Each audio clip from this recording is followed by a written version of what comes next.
ఆయన ప్రేమిస్తే దేవుడు వాగ్దానం చేశాడు. రోమ 8:8 దేవుని ప్రేమించేవారు కనుక ఆయన సంకల్ప చొప్పున పిలువబడిన వారికి మేలు కలుగుటకై సమస్తము సమకూడి జరిగిస్తాడు. Oh Lord, I am your daughter, I am your son, I am giving the praise to you so that I can glorify you. You be with me, you help me out, because God has already promised that He will help you out.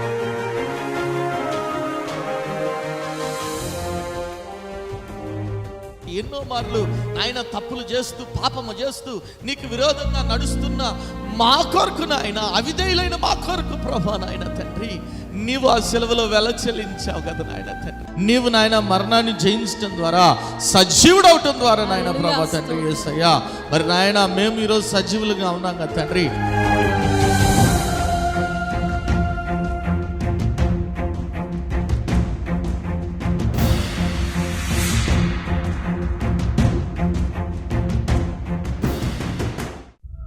కుటుంబంలో నెమ్మది లేని స్థితిలోనున్నావా? అప్పుల ఊబిలో కూరుకుపోయిన స్థితిలోనున్నావా? ఏ పని చేసినా విఫలమైపోతున్నావా? జీవితం లేని స్థితిలోనున్నావా? అనారోగ్యంతో అల్లాడిపోతున్నావా? తాగుడు, జూదం అనే రకరకాల సాతాను బంధకాల్లో కుటుంబ సభ్యులు ఉన్నారా? కుటుంబంలో రక్షణ లేని స్థితిలోనున్నారా? అయితే మీ సమస్యల నిమిత్తమై ప్రార్థన చేయటానికి మేము సిద్ధంగా ఉన్నాం. మీ ప్రార్థన అవసరత ఏదైనా సరే మాకు తెలియజేయగలరు. El Shaddai Prayer Tower, 306 3rd floor, Eden Square, above Spar Hypermarket, beside Apollo Hospital, Secunderabad. మా ఫోన్ నంబర్ 8885013886. దేవుడు మీ ప్రతి అవసరతను క్రీస్తు యేసు మహదైశ్వర్యంలో తీర్చునుగాక.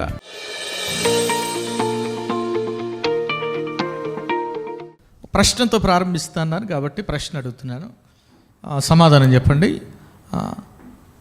మీకు పరలోకంలో వెళ్ళిన తర్వాత వాక్యం అవసరమా అవసరం లేదా? పరలోకం వెళ్ళిన తర్వాత వాక్యం అవసరమా అవసరం లేదా? చెప్పండి, ఒక్కొక్కరు ఒక్కొక్క ఒపీనియన్ చెప్పండి, మీ ఇష్టం. అవసరం లేదు, దేవుడే వాక్యం గుండు కదా. అవసరం లేదు. అవసరం ఉందా? అవసరం లేదా? లేదా? లేదు, ఎందుకంటే యేసే వాక్యం. అందరు చెప్పండి, లెట్ దెమ్ గివ్ ఛాన్స్. అవసరం ఉందా? అవసరం లేదు? చెప్పాలి. ఉందా లేదా? లేదా? ఎందుకు లేదు? వాక్యం జుంటి తేనె దారుల కంటే మధురమైంది, అది శ్రేష్టమైంది కదా. వాక్యం ఎందుకు అవసరం లేదు పరలోకంలో?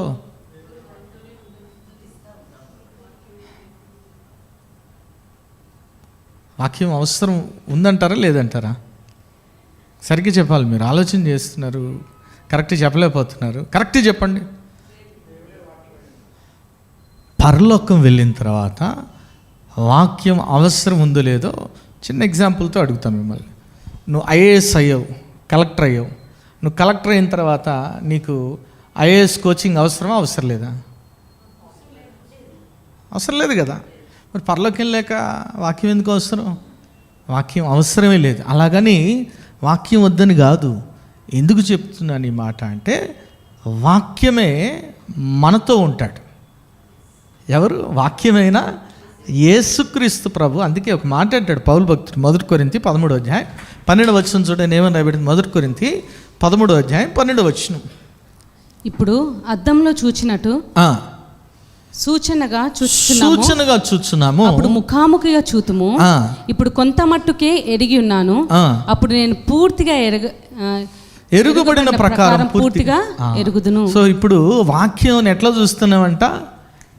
అద్దములో చూసినట్లు ఎట్లా చూస్తున్నామంట? సూచనగానే చూస్తున్నాం. కానీ అప్పుడు ఎట్లా చూస్తాం? దేవుణ్ణి ముఖాముఖిగా చూస్తాం. కాబట్టి ఇప్పుడు మనకి వాక్యం అంతా చదివినా మనకి తెలిసింది ఎంత అంటే గోరంతే కొండంత కాదు. కొండంత కాదు. వాక్యం అంతా తెలిసినా నీకు తెలిసింది కొంతే. కానీ నువ్వు అప్పుడు ముఖాముఖిగా ఆయన చూసి నువ్వు పూర్తిగా ఎరుగబడిన స్థితిలోనికి వెళ్తావు. అందుకే మీరు చూస్తే పరలోకంలో ఏమి లేదు అంటే దేవాలయము లేదు. ఉందా లేదా? చూస్తారు ఒక మాట. ప్రకటన గ్రంథం 21వ అధ్యాయం. దానిలో ఏ దేవాలయము నాకు కనబడలేదు. సర్వాధికారి అయిన దేవుడగు ప్రభువును గొర్రెపిల్లయు దాని దేవాలయమై ఉన్నాడు. కాబట్టి అక్కడ ఏమి లేదంట, ఏ దేవాలయం కూడా. సో ఎవరు దేవాలయం అంట? దేవుడే దేవాలయంగా ఉన్నాడు. కాబట్టి దేవాలయము లేదు. అంత మాత్రం కాదు, ఇంకేం రాయబడింది అక్కడ 23 వచ్చింది చూడండి, ఏమని రాయబడింది? ఆ పట్టణంలో ప్రకాశించుటకై సూర్యుడైనను చంద్రుడైనను దానికి అక్కరలేదు, దేవుని మహిమయే దానిలో ప్రకాశించుచున్నది, గొర్రెపిల్లయే దానికి దీపము. ఏంటంటే గొర్రెపిల్లయే దానికి. సో ఎవరు ఈ గొర్రెపిల్ల? యేసుక్రీస్తు ప్రభువే. ఎవరు యేసుక్రీస్తు ప్రభు అంటే ఆది యందు ఆ వాక్యం దేవుడే ఉండేది, ఆ వాక్యమే దేవుడే ఉండేది. కాబట్టి ఈ వాక్యమే అక్కడ ఎట్లా ఉంటుందంటే ఒక వెలుగుగా ఉంటుంది. కాబట్టి మళ్ళీ ప్రత్యేకంగా బైబిల్ అవసరం అక్కడ, ప్రత్యేకంగా మనకి బైబిల్ అవసరము లేదు పరలోకంలో. ఎందుకంటే ప్రభువే మన మధ్యలో ఉంటాడు.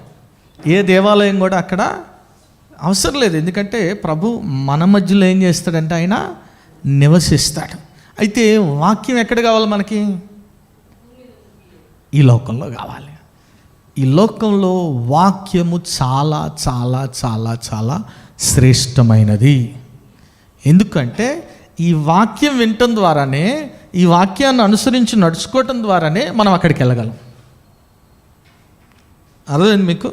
ఈ వాక్యం వినటం ద్వారా, ఈ వాక్యాన్ని అనుసరించి నడుచుకోవటం ద్వారానే మనం ఆ పరలోకంలో వాక్యం అవసరం లేని, అంటే వాక్యం అవసరం లేదని కాదు, అక్కడ ప్రభువే వాక్యంగా ఉంటాడు కాబట్టి అక్కడికి వెళ్ళగలం. సో ఈ లోకంలో ఈ జర్నీ, ఈ ప్రయాణంలో అన్నిటికంటే ముఖ్యమైనది ఏంటి అంటే ఏంటి? సో పరలోకంలో కూడా ఏంటి ముఖ్యమైనది కూడా చెప్తా. సో ఈ లోకంలో ముఖ్యమైనది ఏంటి అంటే వాక్యం. ఎందుకంటే ఈ వాక్యము మనల్ని ఎక్కడికి తీసుకెళ్తుంది? పరలోకానికి తీసుకెళ్తుంది. అక్కడ రాయబడింది కదా, గొర్రెపిల్ల ఎట్లుందంట? దీపంగా ఉంది. సో ఈ వాక్యం కూడా మనకి ఎట్లుందంట? మనందరికీ తెలుసు కదా. 119వ కీర్తన 105వ వచనంలో ఏమని రాయబడింది? నీ వాక్యము నా పాదములకు దీపమును, నా త్రోవకు వెలుగై ఉన్నది. ఆమేన్, హల్లెలూయా. గొర్రెపిల్ల దీపంగా ఉంది. ఎక్కడే దీపంగా ఉందంట? ఈ లోకంలో. ఆయన వాక్యమే మన పాదములకు దీపము, నా త్రోవకు. సో దీపంగా వెలుగుగా ఉండి ఎక్కడికి తీసుకెళ్తుంది? నువ్వు ఒక త్రోవలో ప్రయాణం చేస్తున్నావు. దేనికి వెళ్తున్నావు? ఎక్కడికి వెళ్తున్నావు అంటే ఒక డెస్టినేషన్ ఉంటుంది, అంతేనా? మంగళగిరి వరకో, లేదంటే పాలకొల్లు వరకో, లేదంటే నాగర్ కర్నూలు వరకో, ఎక్కడికో కదా. ఆ త్రోవలో నువ్వు కారులో వెళ్తా, చీకట్లో నువ్వు కారులో వెళ్తుంటే ఏం కావాలి నీకు? కార్కి లైట్స్ కావాలి కదా. లైట్స్ లేకపోతే ఏమైంది? అట్లే ఆ పరలోకానికి చేరడానికి నీకేం చేస్తుందంటే ఈ వాక్యం ఒక దీపంగా. It is a guidance. The word of God is a guidance for you to reach the heaven. ఏమైనా ఒకసారి గట్టిగా దేవుని స్తుతులు చూద్దాం, హల్లెలూయా. అక్కడికి వెళ్ళిన తర్వాత ఈ బైబిల్ అవసరం లేదు మనకి, ప్రత్యక్షంగా ఆయనే ఉంటాడు. ఏమైనా ఒకసారి గట్టిగా దేవుని స్తుతులు చెబుదాం, హల్లెలూయా, హల్లెలూయా. అందుకే వాక్యము ఈ లోకంలో చాలా చాలా చాలా ప్రాముఖ్యమైంది, చాలా చాలా చాలా ప్రాముఖ్యమైంది. అందుకే ఇందా చెప్పిన పాటల్లో కూడా అయ్యగారు దేన్ని మిళితం చేశారు? వాక్య గర్భితాలే పాటలు కదా. కొంతమంది రాస్తుంటారు పాటలు, నేను విమర్శించటం కాదు. ఉన్నావా, బాగున్నావా, బాలే, ఇది కాదు కదా. వాక్యం ఏం చేయాలి? మనల్ని రగిలించాలి, ప్రోత్సహించాలి, అంతేనా? వాక్యం ఏం చేయాలి? మనల్ని సరైన దారిలో, మార్గములో నడిపించాలి, అంతేనా కదా? ఖచ్చితంగా, అంతేనా? వాక్యము మనకి ఒక దీపంగా ఉంది. ఏదొచ్చినా గుర్తుపెట్టుకోండి, ఏదైనా ఒక ఇబ్బందికరమైన స్థితిలోనికి వెళ్ళినప్పుడు వెంటనే నిన్ను కరెక్ట్ వేలో గైడ్ చేసేది, సరైన దారిలో త్రోవలో నడిపించేది ఏంటంటే దేవుని వాక్యం. ఏమన్?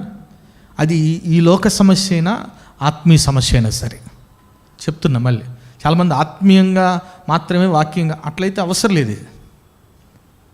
ఇది అవసరమో, ఇది ఆత్మీయంగానే కాదు, ఈ లోకపరంగా కూడా. అందుకే రాయబడింది హెబ్రీలు రాసిన పత్రిక 4వ అధ్యాయం 12వ వచనం ఏమని రాయబడింది చూడండి. హెబ్రీ 4:12. ఎందుకనగా దేవుని వాక్యము సజీవమై బలము గలదై రెండంచెల గల ఎటువంటి ఖడ్గము కంటే వాడిగా ఉండి ప్రాణాత్మలను కీళ్లను మూలను విభజించినట్టు మట్టుకు దూరుచు హృదయం యొక్క తలంపులను ఆలోచనలను శోధించుచున్నది. ఏం చేస్తుందంట వాక్యం? ఏం చేస్తుందంట? హృదయం యొక్క తలంపులను, ఆలోచనలు ఏం చేస్తుందంట? ఈరోజు నేను మిమ్మల్ని అడుగుతున్నా, నిజంగా దేవుని వాక్యం మీ తలంపులను శోధిస్తుందా? నిజం చెప్పండి. నిజంగా దేవుని వాక్యం మీ తలంపుల్ని, మీ ఆలోచనల్ని శోధిస్తుందా? శోధించాలని ప్రభు కోరుకుంటున్నాడు. ఉట్టిగా ఇవ్వలేదు, గుర్తుపెట్టుకోండి. ఏదో ఉట్టిగా చదవటానికి దేవుని వాక్యం లేదు. ఆ వాక్యము ఇప్పుడు నాకు చెప్పాను, ఆదికాండం 6:5 మనిషి యొక్క ఆలోచన ఊహ అంతా కూడా ఏంటి, అంతే కదా. సో ఆ ఊహ ఆలోచనల్ని సరిచేసేది ఏంటి అంటే వాక్యం. అందుకే ఇది 2 అంచెల వాడిగల ఖడ్గం. ఈ వాక్యము మనల్ని పరలోకానికి చేర్చే ప్రధాన సాధనంగా ఉంది. ఏమైనా ఒకసారి గట్టిగా దేవుని స్తుతులు చెప్దాం. హల్లెలూయా, హల్లెలూయా, హల్లెలూయా, హల్లెలూయా. ఇది ప్రధాన, వేరే ఆప్షన్ లేదు. అంతే కదా. నువ్వు ప్రభు గురించి ఎట్లా తెలుసుకుంటావు? ఎలా? ఇదే కదా, ఇదేనే కదా, ఇదే కదా. అంత మాత్రం కాదు, ఈ వాక్యం కాకుండా కూడా ప్రభు చాలా మాటలు నీతో మాట్లాడతాడు. ఎందుకంటే వాక్యం బైబిల్లో రాయబడింది. యేసయ్య చేసిన అద్భుతాలు చెప్తే సరిపోదంట కదా. కాబట్టి చాలా విషయాలు ఉన్నాయి, ప్రభు చాలా విషయాలు. అయితే పరిచయం ఎట్లా అవుతుంది, ఎక్కడి నుంచి అవుతుందంటే వాక్యం ద్వారానే. ఎట్లా త్రోవ చూపిస్తాడు అంటే వాక్యం ద్వారానే. అంత మాత్రమే కాదు, నువ్వు కృంగిన స్థితిలో, నువ్వు బాధాతప్త హృదయంతో ఉన్నప్పుడు, నువ్వు ఇబ్బందికరమైన స్థితిలో ఉన్నప్పుడు వాక్యం ఏం చేస్తుందంటే చూడండి, 119 కీర్తన 28 ఏమని రాబడించండి. వ్యసనము వలన నా ప్రాణము నీరైపోయేను, నీ వాక్యము చేత నన్ను స్థిరపరచుము. హల్లెలూయా, హల్లెలూయా. సో వాక్యం ఏం చేస్తుందంట? ఆదరిస్తుంది. ఏం చేస్తుందంట? వాక్యం ఆదరిస్తుంది. నువ్వు వ్యసనం చేత నీ ప్రాణము నీరైపోయినప్పుడు, లేదంటే నువ్వు కృంగిన స్థితిలో ఉన్నప్పుడు, నువ్వు బాధాతప్త హృదయంతో ఉన్నప్పుడు దేవుని వాక్యము నిన్ను ఓదారుస్తుంది. హల్లెలూయా. దేవుని వాక్యము నీకు ఆదరణ కలగజేస్తుంది. ఏమైనా ఒకసారి గట్టిగా దేవుని స్తుతులు చేద్దాం. హల్లెలూయా, హల్లెలూయా, హల్లెలూయా. ఓదార్చింది ఎప్పుడైనా వాక్యం? మీకు చాలామందికి క్యాలెండర్లు ఇస్తుంటాం కదా చర్చిలో. ఎందుకు ఉట్టినే ఇచ్చాం అనుకున్నారా? డేట్లు చూసుకోవడానికి అనుకున్నారేమో మీరు, కానీ వాస్తవానికి అందుకు కాదు. ఎక్కడైనా మీరు ఎప్పుడైనా మీ హాల్లో మీరు కృంగిపోయినప్పుడు అటు తలెత్తినప్పుడు ఒక వాక్యం మిమ్మల్ని బలపరచవచ్చు. ఏమన్నా ప్రభు ఎట్లయినా మాట్లాడతాడు. మీకు చాలాసార్లు చెప్పా కదా, దాదాపు 20 రీతులుగా కదా. గోడ మీద రాత ద్వారా కూడా మాట్లాడాడు. మినే టెకేల్, సాక్ష్యం ద్వారా ఎట్లయినా మాట్లాడతాడు. కాబట్టి అందుకనే ఉట్టిగా ఎక్కడ అన్ని చోట్ల వాక్యం ఎక్కడ కుదిరితే అక్కడ ఎందుకు అంటిస్తాం? ఎక్కడ ఉంటే వాక్యం ఎప్పుడు ప్రభు మాట్లాడతాడో మనకు తెలియదు, ఎట్లా ఆదరిస్తాడో మనకు తెలియదు. ఏమైనా ఒకసారి గట్టిగా దేవుని స్తుతులు చెప్దాం. హల్లెలూయా. సో వాక్యం ఏం చేస్తుందంట? త్రోవకి వెలుగు, దారి చూపిస్తుంది, గైడెన్స్. అంత మాత్రం కాదు, కంఫర్ట్, ఆదరిస్తుంది. అంత మాత్రం కాదు, ఇంకేం చేస్తుందంట వాక్యం. మీరు చూడండి బైబిల్ గ్రంథంలో చూస్తే 1 కొరింథీ 10-11 చూడండి ఏమని రాబడింది. ఈ సంగతులు దృష్టాంతములుగా వారికి సంభవించి యుగాంతం అందున మనకు బుద్ధి కలుగుటకై వ్రాయబడెను. చాలమ్మా. ఈ సంగతులు దృష్టాంతముగా వారికి సంభవించి యుగాంతమందు మనకి ఏం కలుగుటకంట? బుద్ధి. ఏ సంగతులు? పై వచ్చిన ఒకసారి చదువుతారా? ఏ సంగతులు అంటే అక్కడ చూడండి. మీరు సనగకుడి, వారిలో కొందరు సనగి సంహారకుని చేత నశించిరి. ఏంటంటే మీరు సనగకుడి, వారిలో కొందరు సనిగి. ఎవరు వాళ్ళు సనిగింది? ఇజ్రాయెల్ ప్రజలు. సో మనం బైబిల్ చదువుతున్నాం, ఇశ్రాయేల్ ప్రజలు సనిగారు. సనగటం వల్ల ఏమైపోయారు? అరణ్యంలో సంహారకుని చేతిలో. వారి గురించి మనం ఎందుకు తెలుసుకుంటున్నాం? So that we don't do that as an example. మీరు చదివితే, మీరు కాలేజీలో స్కూల్లో చదువుతారు కదా, స్కూల్లో చాలా సబ్జెక్ట్స్ ఉంటాయి, సోషల్, సైన్స్, మ్యాథ్స్ కదా. నేను అడుగుతాను మిమ్మల్ని, ఇంటర్లో కొద్దిగా హెల్ప్ అవుతాయేమో, నువ్వు ఇంజనీరింగ్కి వెళ్ళాక ఈ చదువు ఏమైనా హెల్ప్ అవుద్దా? సోషల్ ఏమైనా ఉపయోగపడుతుందా? ఇంజనీరింగ్లో ఉపయోగపడుతుందా? కానీ మీరు స్కూల్లో మీరు చూస్తే, నేను క్రిస్టియన్ స్కూల్లో చదువుకున్నాను. మాకు దీనికంటే ముందుగా మాకేం జరిగేదంటే స్కూల్లో అసెంబ్లీ అంటారు. అసెంబ్లీలో ఖచ్చితంగా ఏం చేసేవాళ్ళంటే ఒక బైబిల్ వాక్యం చదివించేవాళ్ళు, మోరల్స్ చెప్పించేవాళ్ళు. మోరల్స్ అంటే ఎట్లా ఉండాలి, ఎట్లా నడుచుకోవాలి, ఎట్లా మాట్లాడాలి, మోరల్స్ చెప్పేవాళ్ళు. ఖచ్చితంగా బైబిల్ స్టోరీ ఒకళ్ళు చెప్పేవాళ్ళు, ఒక పాస్టర్ గారిని పిలిపించి చెప్పేవాళ్ళు. నిజం చెప్తున్నాను నేను. ఎందుకంటే దాని ద్వారా అది చిన్నప్పుడు అట్లా బేజు నాటుతారు, అది ఎప్పుడో ఒకసారి గుర్తొస్తుంది కదా. గుర్తొస్తుందా గుర్తురాదా? ఎందుకు అంటే అవి తెలుసుకోవటం ద్వారా ఏం కలుగుతుందంటే బుద్ధి కలుగుతుందంట. ఇప్పుడు ఇశ్రాయేల్ గురించి వాళ్ళు సనికి సంహరించబడ్డారని తెలుసుకోవటం ద్వారా మనకేమవుతుంది అని మీరు అనుకోవచ్చు. ఏమొస్తుందంటే నాయన నువ్వు అట్లా ఉండబాక, నువ్వు అట్లా ఉండటం వల్ల వాళ్ళు అట్లా సనగటం వల్ల ఏమైపోయారు, సంహారకం చేత నశించిపోయారు. నువ్వు సనగద్దు గొనగద్దు, నీకు బుద్ధి కలగటానికి ఇవన్నీ రాయబడ్డాయి. ఏమని హల్లెలూయా. మోషే ఎందుకు కోపడ్డాడు, ఎందుకు రాయబడింది? అంత మంచి రాయొచ్చు కదా, అంతే కదా. అబ్రహాం విశ్వాసాలకు తండ్రి అబద్ధం ఆడాడు అని ఎందుకు రాయబడింది? రాయబడలేదా? So that we get wisdom out of it. దాని ద్వారా మనకేం కలుగుతుందంట, బుద్ధి కలగటానికి. వాక్యం ఏం చేయాలా, మనలో ఏం కలిగించాలంటే బుద్ధి కలిగించాలి. వాళ్ళు చేసిన తప్పిదాలు మనము చేయకుండా ఉండాలి, అందుకే రాయబడింది. ఏమన్నా ఒకసారి గట్టిగా దేవుని స్తుతులు చేద్దాం. హల్లెలూయా హల్లెలూయా. నేను సోషల్లో మీరు చూస్తే మొదటి ప్రపంచ యుద్ధం, రెండో ప్రపంచ యుద్ధం అంటే ఆ రెండో ప్రపంచ యుద్ధం చదువుకొని నువ్వు మూడో ప్రపంచ యుద్ధం చేస్తావా? బైబిల్లో కూడా ఎందుకు రాయబడ్డాయి ఇవన్నీ దృష్టాంతాలుగా అంటే ఇంగ్లీష్లో ఏముందమ్మా ఒకసారి చదువుతారా 10:11లో? These things happened to them as examples. ఏంటంటే అవి హల్లెలూయా ఏంటంటే ఎగ్జాంపుల్స్. అవి ఎగ్జాంపుల్స్గా ఉన్నాయి మనకి. ఎందుకు అంటే అబ్బాయి నువ్వు అటు చేయబాకరా నాయన, వాళ్ళకి అటు జరిగింది, నువ్వు చేయొద్దు. సో వాక్యం ఏమిస్తుందంట, జ్ఞానం ఇస్తుందంట, బుద్ధి కలగజేస్తుందంట. ఏమైనా ఒకసారి గట్టిగా దేవుని స్తుతులు చెప్దాం. హల్లెలూయా. ఎందుకు బుద్ధి కలగజేయటానికి? అల్టిమేట్గా ఎక్కడికి వెళ్ళాలి? పరలోకం, తండ్రి దగ్గరికి. అక్కడికి. సో అక్కడికి వెళ్ళాలంటే ఏంటి సాధనం ఏంటి? ఇదే. మనకెవరికైనా గోల్ ఏంటి? మన గోల్ ఏంటి? యవనస్తుల గోల్ ఏంటంటే రకరకాల గోల్స్ ఉంటాయి కదా, డాక్టర్ కావాలా, ఇంజనీర్. మన గోల్ ఏంటి? ప్రతి మనిషికి ఉండాల్సిన గోల్ ఏంటి అంటే చూడండి, అన్యులైనా సరే గుర్తుపెట్టుకోండి, అన్యులైనా దేవుని నమ్ముకున్న మామూలుగా వాళ్ళని అడిగామనుకో, అయ్యా నువ్వు ఎందుకు ఈ మంచి చేస్తున్నావు, ఇంకోటి ఏంటంటే నేను మోక్షం పొందాలా, స్వర్గానికి పోవాలంట.